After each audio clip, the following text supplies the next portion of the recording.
مطمئنم این بچه کمکت میکنه که ترساتو بذاری کنار، همونی بشی که میخوای، هر جوری که دوست داری زندگی کنی. من تا حالا نمیدونستم از این دنیا و از این زندگی چی میخوام. الان دیگه میدونم. این خودش بهترین دلیله. میرم صاف وای میسم جلو بزرگ آقا، بهش میگم بزرگ آقا من، زن من، خب پا به ماهه. عین دده زمان رو میخوام بمونم ور دلش. چی میگی شما؟ مگه من فیلم حاملگیم 12 ماه طول بکشه؟ چیه؟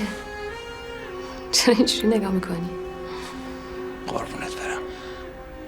از همین الان یه نوری افتاده تو صورتت، یه حاله افتاده دور سرت. بی خود نیست میگن بهش زیر پای مادران هستا. من بخشید بخاطر این چند روز. سعی میکنم درکت کنم. این جوجه هم ناراحت میشه اگه دل من با باباش صاف نباشه.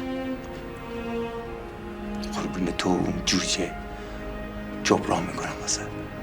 مرد نیستم تنت بذارم. حالا میبینی. چه خوب قباد. قباد این شد.